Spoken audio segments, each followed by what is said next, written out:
Hi everyone, it's me, Lubna. Today is Friday, June 9th, 2023. I hope you like my hairstyle. I haven't worn my hair like this in any of the other videos that I've made so far.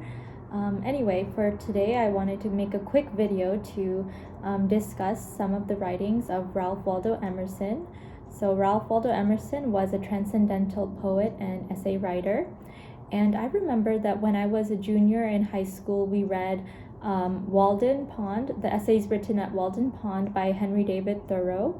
And that was a very important time in my life because I was going through some things with my parents getting divorced and many changes happening as a teenager. You know, being 17 years old, 16 years old is very difficult. Anyway, that text helped me a lot, and it really changed my life. It shaped me as a person. And because I got into transcendental literature through Henry David Thoreau, I learned more about Ralph Waldo Emerson, who was a teacher of Henry David Thoreau.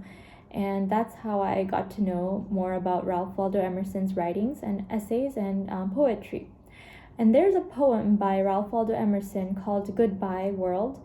I think it's Goodbye World or Goodbye, I forgot. But I have memorized it because it really shaped my desire to be a nonconformist and be more, live simply and seek solitude, because solitude allows us to explore our own minds.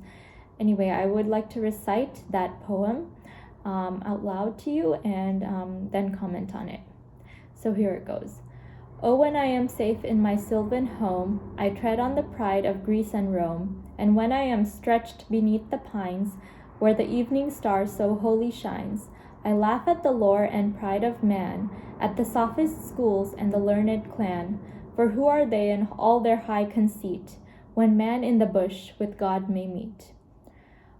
So when I first heard this, which was actually when I was 20 or 21 years old, I was in college. I was a pre-med student, and being a pre-med student or even a medical student, we end up having to always be seeking things like achievements and accolades to help us move on to the next step in our education.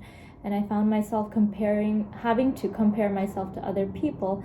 And I was at an Ivy League institution, so I was obviously surrounded by many intelligent people, and I couldn't help but always feel kind of like I'm not good enough, or I'm not as good as other people are.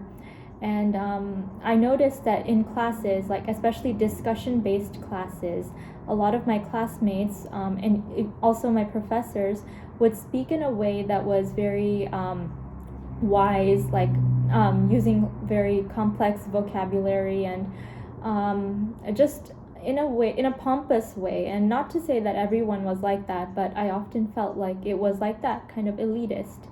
And I tried, I had to reflect on that a little. And when we see a certain quality that bothers us in other people, it helps us reflect upon ourselves, and it helps us be more cognizant to not adopt that quality in our own character.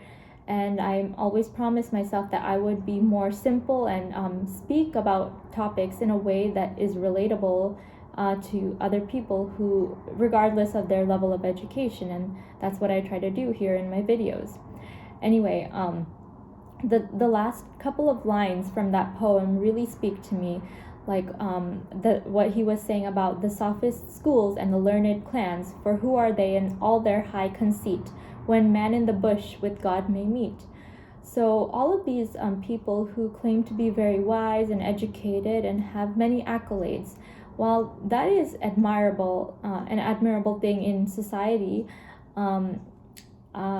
you don't need those things in order to achieve things like spiritual insight, or even to be intelligent and be able to interpret things that speak to our souls and who we really are, like philosophy. I never majored in philosophy, although I studied it on my own. I actually studied most of it on my own, outside of college classes or outside of school. And I'm in medical school right now, but I study philosophy just for fun. And it doesn't require a degree, and I don't receive any recognition for it. Anyway, so that's what I'm trying to say, is who are all the people who claim to be so accomplished? Like, you don't need that. All you need, you can even be in a bush, you can sit on grass in the middle of a park, and you can meet God, which means you can achieve spiritual insights, and you can achieve that feeling of being centered. And that's the feeling I get sometimes when I read a book, and especially in philosophy, and I really get into it and I feel close to this source of divine power. I feel closer to my real self. And